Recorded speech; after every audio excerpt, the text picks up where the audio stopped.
오늘은 미국 3대 지수가 급등했습니다. 나스닥은 3%, 2.59% 올랐고요. 러시아, 터키 빼고 중국 죽쓰고 있거든요. 펠로시가 대만 입국하면서 지금 무력 행동을 계속하고 있는데 중국 시장은 계속 부정적이에요. 우리나라 다시 반등했고, 근데 지금 시장은 굉장히 특이한 부분들이 좀 눈에 보이고 있습니다. 사실은 그건 좀 이따 보고, 오늘 가장 주된 이유는 뭐 다우가 옮겼고 쭈쭈쭈쭈 뭐 어닝 어쩌고저쩌고 뭐 이런 얘기들이 나오는데, 여기 보시면은 기대보다 좋은 경제 데이터하고 뭐 대부분 긍정적인 이익 발표 뭐 그런 것들이 나오고 있다, 이렇게 얘기를 하고 있습니다. 그리고 이제 소비 관련된 주식들이 급등하고 있고요. 소매, 그다음에 여행 관련 주식들 뭐 이런 것들. 그래가지고 US 서비스 액티비티가 개선됐다라고 하는 부분, 인플레이션 압력이 조금씩 사라지고 있다, 이런 얘기들이 나오고 있죠. 경제 지표가 잘 나왔습니다. 일단 보시면 주요 PMI 지수, 카이신 지수에서 나왔던 여러 가지 것들은 전부 다 수축되는 방향으로 계속 나왔는데, 미국만큼은 여기 보시면 이거 중국이네요. 여기 중국 카이신 서비스업 지수, 여기 중국의 비제조업 서비스 지수는 상대적으로는 잘 방어를 하는 걸로 나왔죠. 이거는 중국 그 통계당국에서 나오는 겁니다. 카이신 제조업 서비스 지수는 오히려 전월 대비 증가했습니다. 기대치는 내려간다고 봤는데 증가했거든요. 중국이 긍정적으로 나오고, 이거는 뭐 주식시장이 지금 제대로 반영이 안 되고 있고, 중국은 시진핑이 다 말아먹고 있기 때문에 경제 지표가 그렇게 큰 영향을 못 미치고 있습니다. 지금 하물며 기준금리를 인하하는데도 불구하고 시장이 지금 반응을 제대로 못하고 있거든요. 시진핑이 다 말아먹고 있다고 보셔야 됩니다. 제로 코로나 정책 때문에. 그리고 여기 보시면 최종적 파이널 서비스 서비스업 서비스업 지수는 보면 여기 프랑스나 독일 같은 경우에 반등해서 올라오고 있죠. 기대치보다 좋게 나왔습니다. 서비스업 지수가. 스페인도 최종치를 보면 긍정적으로 나왔네요. 그 다음에 미국입니다. 유럽 여기 전체로 놓고 보면 서비스업 지수가 올라오는 걸로 나오죠. 계속 말씀드리지만 여러분께 그 사람들의 소비 활동의 액티비티가 좋아지고 그게 지표화로 작동이 되면 시장이 잘 반응하면서 올라갈 거라고 계속 말씀을 드렸는데, 이제 그런 부분들이 이제 나오고 있는 것 같아요. 제조업 쪽은 좀 안 좋게 나오고 있지만 서비스업 쪽이 그걸 받치면서 시장을 밀어올릴 가능성을 높여준다고 보면 되겠죠. 추세적으로는 계속 내려오고 있는데 직전 추세보다 올라가는, 이게 속보치보다 올라갔을 겁니다 아마. 그리고 이 미국 보면 미국 파이널 나왔는데, 파이널 보면 이건 카이신에서 나온 거고요. 밑에가 ISM 제조업 지수에서 나온 거, 아직 ISM에서 나온 거거든요. 서비스업 지수가. 여기 보시면 전월치보다도 올라갔고 예측치보다는 훨씬 더 많이 올라갔죠. 반등했습니다. 이게 주식시장을 밀어 올린 가장 주된 이유라고 저는 보고 있습니다. 다른 걸 넘어서서. 왜냐면 뭐 기업 실적이 좋은 거는 이미 계속 보여드렸는데 그거하고 상관없이 주식시장이 계속 움직이고 있잖아요. 계속 올 때, 어제 같은 경우는 펠로시가 중국 간 것 때문에 잠깐 내려갔던 것 같고, 다시 경제 지표에 집중하는 것 같습니다. 여기 보시면 공장 주문도 전월 대비 증가했습니다. 예측치보다도 잘 나왔고, 이게 아마 시장을 좋게 만드는 가장 주된 이유인 것 같습니다. 움직이는 게. 섹터로 보면 전 섹터가 다 올랐습니다. 에너지 빼고 나서. 에너지가 좀 특이한데요. 일단 우리나라 지표 먼저 보고, 이거 코스피 지수입니다. 이거 코스피 지수고, 요 고동색, 요게 달러 인덱스고, 파란 게 원달러 환율이거든요. 근데 일단 보면, 잘 보시면, 주식시장이 이렇게 올라가고 있는 과정 중에 환율이 내려오죠. 주식시장 떨어지면서 환율이 올라갑니다. 물론 그 시기에 언저리에 맞춰서 달러 인덱스도 그렇게 같이 움직이고 있죠 지금. 최근 보면 이 환율이 쭉 올라가고 있는데, 올라오고 있죠, 쭉 추세적으로. 근데 우리나라 환율은 약간 떨어지는 강도가 약해요. 달러 인덱스는 1.5분 좀 떨어졌습니다. 강도가 세진 않지만. 우리나라 환율 이거 유심히 쳐다봐야 되는데, 예전에 제가 2단 상승한다고 보여드렸죠. 주식이 추세적으로 붕괴될 때 경기수축에 1차 조정에서 한번 상승하고요, 2차 조정에서 두 번째 상승을 하거든요. 근데 이게 내려오는 게 미비하면 나중에 환율의 급등 패턴도 강해질 수 있다는 뜻이거든요. 우리나라 환율이 잘못했다가는 옛날에 그 IMF는 아니지만 그 글로벌 금융위기 때 겪었던 뭐 한 1,500원대 막 이렇게 까지도 치솟을 수 있는 가능성이 현재 존재하는 것 같습니다. 제가 보기에는. 일단 아직은 계속 말씀드리지만 한 10월이나 11월까지는 환율이 머리를 들고 올라가기보다는 주식시장은 추세적으로 올라가고 환율이 추세적으로 내려가거나 옆을 기거나 두 개 중에 하나로 생각하고 있습니다. 지금까지는. 달러 인덱스는 추세적으로 아래쪽으로 좀 더 내려올 거라고 이해하고 있습니다. 지금 현재는. 그리고 또 한 가지 특이한 건 이 유가가 아래로 내리 꽂았습니다. 90달러 찍었습니다. 지금. 최근 보시면 이렇게 들렸다가 95달러 언저리까지 90달러 가까이 근접했거든요. 넘었었네요. 96.2까지 올라갔었다가 장중 90달러로 급락했는데 이게 왜 특이하냐면 64만 8천 배럴인가 감산했거든요. 7, 8월 달에. 증산했거든요. 그런데 이게 하루 10만 배럴로 바뀌었습니다. 지금. 그러니까 오히려 증산 규모가 줄었죠. 9월은 10만 배럴 증산하겠다고 얘기했거든요.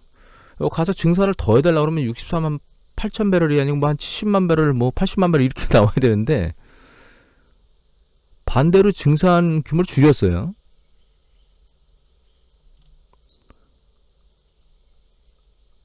여기 증산 규모가 안 나와서 제가 다른 기사를 올려보겠습니다. 여기 나오네요. 오펙은 이날 열린 정례 산유회의에서 9월 증산량을 하루 10만 배럴 결정했는데 이런 7, 8월에 64만 8천 배럴에 크게 못 미치는 수준이죠. 근데 중요한 건 이럼에도 불구하고 유가 급락했습니다. 90달러대로. 이거 볼까요? 이게 검은색 유가거든요. 여기서 아래로 뚝 빠졌습니다. 아주 특이한 현상인데 물론 지표상 여기 보시면 EIA 크루돌 이 어디서 발표한 건가? EIA 맞네요. EIA에서 하루 이 재고량이 주간 재고량이 450만 배럴 증가한 걸로 나오긴 하거든요. 그런데 최근 추세를 보시면 이렇게 일정 부분 이런 패턴을 계속 유지했기 때문에 이 하락을 한다 하더라도 이렇게 급격히 하락해야 될 이유가 있는 건 아닌 것 같거든요. 그렇다고 요 파란색이 달러 인덱스입니다. 달러 인덱스 가격이 엄청 급등한 거냐? 그것도 아니에요. 달러 인덱스 가격은 보시면 0.14% 올랐거든요.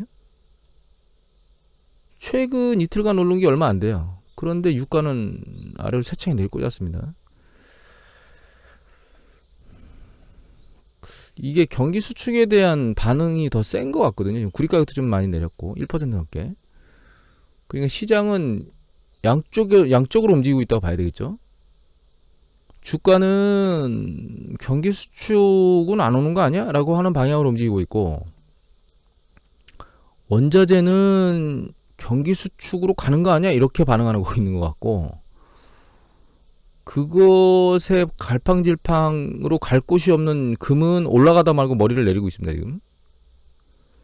그래서 시장은 완전히 혼재되어 있는 상황으로 움직이고 있다. 원자재 시장은 경기 수축 쪽에 베팅하고 있는 것 같고 주식시장은 그것까지는 아니다 라고 하는 것을 하는 것 같고 채권 시장은 보시면 2.7인데 이게 2.5까지도 내려갔었습니다. 여기 보시면 2.5까지 내려갔는데 2.5가 어느 정도냐면 여기 보시면 지금 현재 기준금리가 2.5잖아요. 그러니까 2.5까지 내려갔다는 얘기는 이 채권 10년 국채 수익률하고 기준금리가 거의 맞붙었다는 뜻이거든요. 그 얘기는 위험 안전자산 선호가 상당히 높아졌다는 뜻인데 결과적으로 추세적으로 놓고 보면 여기 지지 라인을 딱 뚫고 한번 내려갔다가 다시 들렸거든요. 채권 시장은 아직까지는 경기 수축에 베팅하고 있는 것 같아요. 그러니까 지금 경기 수축이 아닌 쪽에 베팅하고 있는 거는 주식시장 말고는 없는 것 같습니다. 제가 보기엔 채권하고 원자재는 경기 수축 쪽에 베팅하고 있는 것 같거든요. 그래서 이 주식시장의 움직임이 아직 탄탄한 어떤 기반을 가지고 전체 투자자들의 그 생각에 의해서 움직이는 건 아닌 것 같아요. 불안정한 상황에서 주식시장이 움직이고 있다라고 하는 부분을 항상 생각을 해봐야 될 것 같고 S&P 500 지수로 놓고 보면 이 저항선에서 깔짝깔짝 대고 있고요. 나스닥 기준에서 놓고 보면 이 직전에 뚫었던 것보다 살짝 뚫었었거든요. 더 세차게 뚫고 이 저항선을 지금 벗어난 상황입니다. 그러니까 이렇게 베팅하고 있는 것 같아요. 경제 지표가 경기 수축의 위험성은 안고 있다. 다만 지금 경기 수축이냐 아니냐를 논쟁하고 있는데 당장은 경기 수축이라고 감안할 수 없다. 그리고 향후 좀 그 근접한 시기에도 경기 수축이라고 반응하는 건 아닌 것 같다라고 주식시장은 반응하는 것 같아요. 왜냐하면 경제 지표를 봐라. 경제 지표를 보니까 이 서비스업 지수가 좋게 나오지 않느냐 보면 뭐 이게 일단 뭐 공장 주문 같은 경우도 아직 밀리지는 않고 있고 특히 서비스업 지수 관련된 게 미국도 그렇고 미국은 오히려 반등했고 유럽 어디 있나 여기 유럽 같은 경우에도 내려오고 있긴 하지만 최악의 상황은 벗어난 거 아니냐 추세적으로 이렇게 이해하고 있는 것 같습니다. 그렇지만 원자재 입장에서 놓고 보면 제조와 서비스업 동반에서 움직이는 원자재 입장에서 놓고 보면 제조업 지수는 안 좋아지고 있거든요. 제조업 지수는 아직 계속 개선이 안 되고 있어요. 제조업 지수는. 그런 입장에서 놓고 보면 원자재에 대한 그 수급 요인 중에 수요 요인이 상대적으로 좀 아직은 전체적인 반응이 윗방향으로 움직이지는 않을 수도 있겠다라는 생각으로 시장이 반응을 하고 있는 것 같습니다. 채권 시장은 아직은 이 정도가 좀 불확실해. 그러니까 중간 라인에서 왔다 갔다 어느 쪽 방향을 잡지 못하고 헤매고 있는 그런 방향인 것 같습니다. 주식시장이 조금 더 탄력을 받아야 채권시장도 수익률이 윗방향으로 전환되고 원자재도 가격 하락을 멈추는 움직임을 보이지 않을까 이런 생각을 하게 됩니다. 지금은 어느 방향도 예측을 하기가 어렵고 푸틴이 계속 깔짝대면서 천연가스를 건드리고 있는데 그것 때문에 영향인지 여기 보면 천연가스 가격은 급등했거든요. 그럼에도 불구하고 주식시장이 이걸 무시하고 있습니다. 지금 올라가는 게 한동안은 그러니까 이 부정적인 시그널하고 긍정적인 시그널이 동시에 나오는데 시장에서 긍정적인 시그널은 좋게 해석을 하고 부정적인 시그널은 무시하는 패턴이 지금 현재 돌고 있다. 이렇게 이해를 하시면 될 것 같아요. 주식의 투심이 일정 부분 살아났다. 이렇게 이해를 하면 된다고 봅니다. 우리나라 주식시장은 계속 제가 외국인 얘기를 드렸는데 외국인이 보시면 매수세가 다 달라졌죠. 보시면 이게 일정 부분 이전부터 그러니까 한 3주 전인가요? 그때부터 매수로 돌아선 것처럼 보이다가 그 이전 아니었는데 돌아선 것처럼 보이고 매도 규모는 매도가 일어난다 하더라도 적었었거든요. 그러더니 이게 이제 지난주 후반부터 들어서는 매수 규모가 상대적으로 1,000억 단위 정도는 유지하고 있고 최근 들어서는 늘어나고 있습니다. 그래서 요 상황을 가지고 위로 일정 부분 밀어 올라가는 탄력을 받아야 된다고 저는 생각을 하고 있고 그래야 이 탄력을 유지하고 있어야 여기를 뚫고 올라갈 수 있는 가능성이 2,800선 정도 될 겁니다. 2,685네. 2,700선 언저리네요. 얘를 뚫고 올라갈 수 있는 그런 가능성 보고 있습니다. 지금 탄력받고 올라가면 저는 2,800선 정도 올라가는 정도 수준 정도가 될 것이라고 지금 기대하고 있거든요. 이 전고점까지 올라가는 건 무모한 지금은 판단이고요. 실제로 올라갈 수 있는 첫 번째 가이드라인은 한 이 정도 라인 찍는 거. 이게 2,700선 정도거든요. 이 정도 라인일 거고 얘를 뚫으면 2,000 여기 위에 이 라인을 뚫겠죠. 3,000선 가까이 가겠죠. 지금 봐서는 한 2,800선 언저리 가면 더 이상 밀려 올라가지 못할 거라고 생각하고 있습니다. 지금은. 2,800선 언저리까지 갈 수 있는 시기가 얼마 안 남았거든요. 이제 9월, 아니 8월, 9월, 10월 한 3개월 정도에 밀고 올라가야 되는데 그러면 탄력을 받고 계속 위쪽으로 올라가줘야 됩니다. 그리고 독일이 연합뉴스 보도입니다. 이율 기자. 8월 4일자입니다. 독일이 가구당 가스 요금이 최소한 1,320만원 더 낸답니다. 연간 50% 정도 에너지를 더 낸다고. 뭐 가로등도 안 킨다는 둥, 뭐 이런 얘기들을 계속 해대고 있거든요. 비싸입니다. 지금 유럽은. 겨울이 되면 더 쥐어 짜려고 하는 액션을 취하겠죠. 뭐 석탄을 막 대규모로 수입하고 있다는 둥, 뭐 이런 얘기를 해서 요번에 유럽이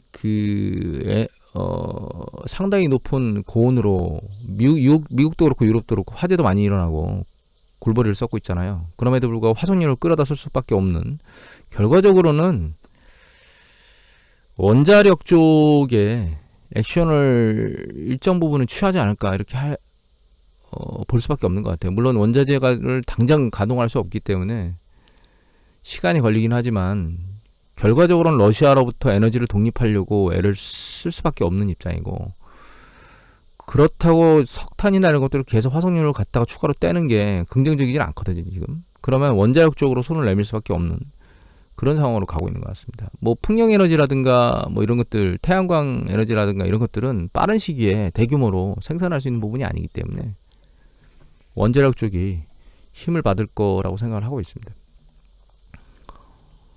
그리고 뉴시스 김태규 기자가 8월 4일날 올리셨는데, 이탈리아, 핀란드, 스웨덴 총 22개국이 비준을 끝냈답니다. 아니 8개국만 남았는데, 사실은 웬만한 데는 다 비준이 끝날 건데 문제는 튀르키예죠. 터키. 여기가 나중에 최종적으로 국회에서 비준을 해줘야 되는데 얘가 자꾸 화작질을 해서, 이분이죠. 이름이 생각이 안 나네요. 요분 튀르키예 이 대통령이 지금 정치적으로 입지가 굉장히 안 좋거든요. 고물가에 생활이 굉장히 어렵죠.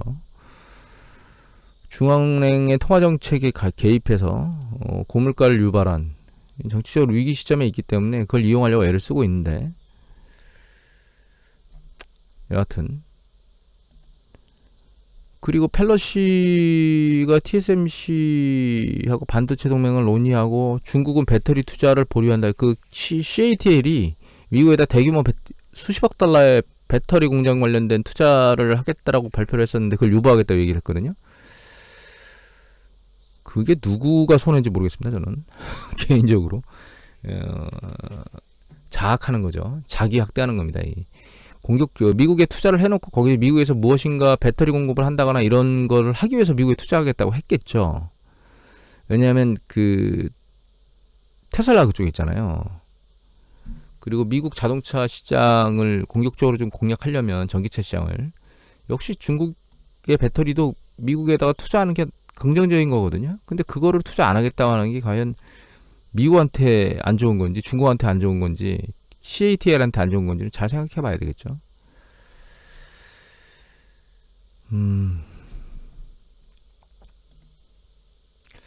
마지막으로 이 부분인데요. 중앙일보 기자입니다. 신경진 기자외 세 분, 박현영, 이승호, 김원범 기자께서 올리셨거든요. 8월 4일자에. 중국이 대만을 포위훈련한다고 했는데, 저는 개인적으로 대만의 이런 현재 행보가 잘못됐는지, 저는 잘못됐다고 생각하지 않습니다. 개인적으로. 지금 대만의 입장에서는 중국이 하는 행동을 놓고 보면 굉장히 불안해요. 특히 홍콩 같은 경우를 보고 정확하게 인지를 했죠. 자기 위치를. 그리고 상황을 파악을 했는데, 문제는 저는 미국이라고 생각하고 있습니다. 여러분들, 미국의 그 정책적 변화가 뜬금없이 자꾸 바뀐다는 걸 알고 계셔야 됩니다. 중동 같은 경우에도 예전에 사우디하고 손을 잡았다가 갑자기 이란으로 넘어갔다가 다시 또 사우디로 넘어가는 이런 행보들을 취했던 게 미국이거든요. 사우디의 무기 지원에 70년대 사우디한테 무기 지원해주고, 뭐 그 이전에 참 사우디하고 이제 협상을 하고 잘 좋다고 할 때, 그러다가 사우디 에너지 장관이 확 트니까 이란에다 무기 지원을 또 해줬다가, 이란이 뭔가 석유 협상에서 실패해가지고 그 정권이 붕괴돼서 호메이니가 올라오니까 다시 또 사우디도 붙었다. 이렇게 왔다 갔다 한 국가예요. 중국 밀다가 대만 쪽, 그러니까 대만을 계속 밀다가 중국 쪽으로 붙었다가 다시 또 대만으로 왔거든요. 전 개인적으로 대만이 조심해야 될 거는 중국도 있지만 미국도 있다고 생각하고 있습니다. 개인적으로. 여러분들 이렇게 얘기하시면 또 중국 쪽 어쩌고저쩌고 이렇게 생각하시는 분이 있을 거잖아요. 국가의 외교는 국익을 위해서 판단하는 거지, 단순한 그 이념을 가지고 판단하면 안 됩니다. 절대적으로. 그래서 전 개인적으로 대만의 현재 행동은 전격적으로 맞는 행동인데, 과연 미국이 이 행보를 언제까지 유지할 것인가라고 하는 부분이 이제 모니터링을 해야 될 대상이고, 단기간에 이걸 바꾸지는 않을 것 같습니다. 왜냐하면 이 액션은 사실 중국을 쥐어짜는 액션은 트럼프 때부터 시작했잖아요. 그리고 민주당이 중국의 호의적이었는데 바이든이 민주당이 다시 쥐어짜고 있잖아요. 그러니까 이게 공화당으로 바뀌던 민주당으로 바뀌던 이 행보는 계속 유지될 거예요. 다만 문제는 지금 이런 시기가 한번 흘러 지나가고 큰 흐름이 바뀔 때, 그때 대만에 대한 미국의 외교적 액션이 어떻게 할 것인가, 혹은 중국에 대한 외교적 액션이 어떻게 될 것인가라고 하는 부분에 대한 생각을 합니다. 결과적으로 대만은 스스로도 중국과 싸울 수 있는 무기 체제나 국방 체제를 그러니까 저항할 수 있는 체제를 만드는 것이 훨씬 더 지금 시급해서 미국으로부터 첨단 무기 수입을 강력하게 요청을 하고 수입할 수 있도록 바뀌어야 되는 게 저는 지금 당장 필요한 일이 아닌가, 이런 생각을 개인적으로 합니다. 지금 당장은 아니더라도 점진적으로 반드시 필요한 게 아닌가. 우리도 정신을 똑바로 차려야 합니다. 미국만 쳐다보고 있는 게 아니고 지금 하고 있는 것처럼 국방 쪽 혹은 뭐 원자력 잠수함이나 이런 부분들 있죠. 자체 국방을 하기 위해서 우리가 미국과 협상할 수 있는 지금 시기에 그런 것들을 모두 다 얻어내서 우리 스스로 자주 국방을 이룰 수 있도록 만들어야지, 그런 것들은 스스로 얻어내는 것 없이 자꾸 무엇인가 미국이 원하는 것만 쥐어주면 스스로 우리나라 국방을 자주 국방할 수 없는 상태로 그냥 끌려가는, 미국에 실려가는 그런 형태로 만들었다가는 토사구팽 당할 수 있는 가능성이 우리나라 역시 존재합니다. 물론 우리나라는 상대적으로 상당히 중요한 위치에 있고, 이미 말씀드렸지만 대만 같은 경우에는 중국이 아주 중요하거든요. 반도체 입장으로 놓고 보면 우리나라는 미국의 입장에서 굉장히 중요한 게 반도체 최강국이기 때문에 그런 부분이 중요해서 우리나라를 내칠 수는 없습니다. 그거 이외에 뭐 여러 가지 요건이 있죠. 뭐 지역적인 부분도 있고, 사실은 북한하고 남한이 대치하고 있기 때문에 중국의 버퍼적인 입장을 또 가지고 있거든요.